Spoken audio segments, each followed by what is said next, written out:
Today, we're going to be going through an overview of the resurrection and our resurrection in the Lord. Obviously, last week, Easter, we talked about the resurrection of Jesus Christ. But the resurrection of Jesus Christ paves the way for our resurrection. If he didn't rise bodily from the dead, then we have no hope of rising bodily from the dead either. But because he did rise from the dead, now we have every hope of rising from the dead ourselves, bodily. Not just spirit, but bodily rising from the dead as well. That's the hope that he has given us. And if we're talking about this with Hymenaeus and Philetus, because that's who Paul's pointing at. Paul's saying Hymenaeus and Philetus are two guys that have said that the resurrection at the time that Paul is speaking here had already happened. And if we go back to what we talked about with Jesus raising Lazarus from the dead. Remember how Lazarus dies, Jesus goes and talks to Martha about Lazarus' death. And Jesus tells her, if you have faith, your brother will rise again. So believe and don't doubt. And she goes, no, I know that he will rise again at the last day, but he's dead now. And Jesus is like, well, wait and see what's coming here, right? He knows what's going to happen. But you see, they had this hope that the resurrection was at the last day. And so you can see why Hymenaeus and Philetus were saying that the resurrection has already happened, because it says this in Matthew chapter 27. Remember, Jesus is on the cross. Let me just read this because this lines it out perfectly. In Matthew 27, in verse 50, this is Jesus on the cross. And it says, and Jesus cried out again with a loud voice and yielded up his spirit.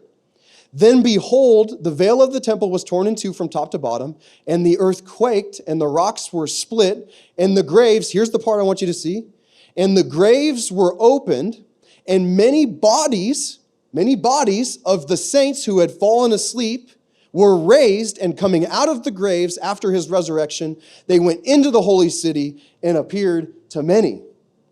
So you can see at Jesus' resurrection, there was a bodily resurrection of these saints whose graves had opened at his death.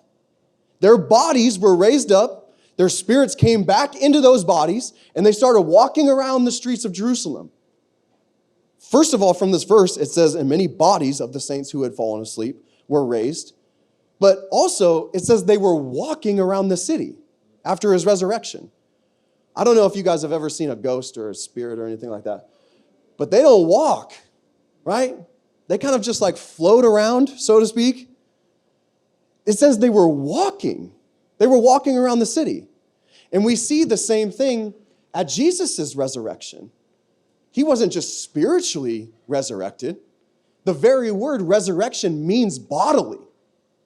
And we'll get more into that as we go along. But all this happened at Jesus' death, burial, and resurrection. And here's the thing.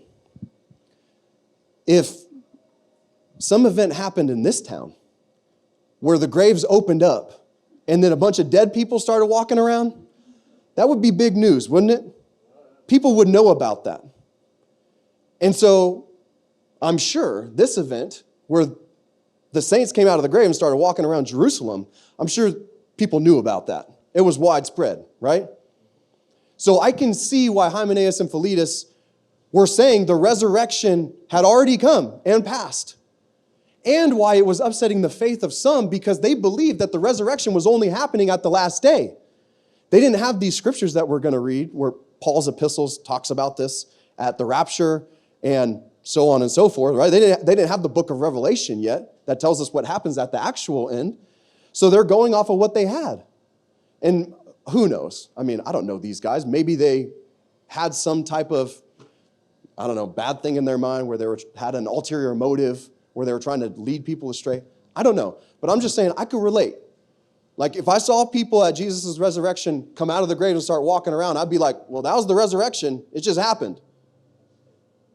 But look, here's the thing. This is what you have to know about God. God always makes a way for his people. he never leaves anyone behind.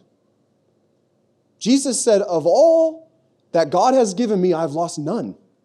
None. No one can snatch you out of his hand. He will make a way for you. Even if the resurrection at the rapture passes you by, God will still make a way for you. Look, God made a way for the entire nation of Israel to come out of Egypt. We're talking millions of people to walk through the sea on dry ground and come out the other side. God also made a way for Noah to go through the entire flooding of this whole earth and come out the other side of that. And he also made a way for those 3 Hebrew boys who went into the fire to come out the other side of that too. A fire so hot that it killed the people who were throwing them in the fire. And yet they came out not even smelling like smoke, the scriptures tell us. You think if God can do all that, he can't make a way for you too? No, of course God can make a way for you. Even if you thought the world was completely over and your heart was turned to him, he would make a way for you.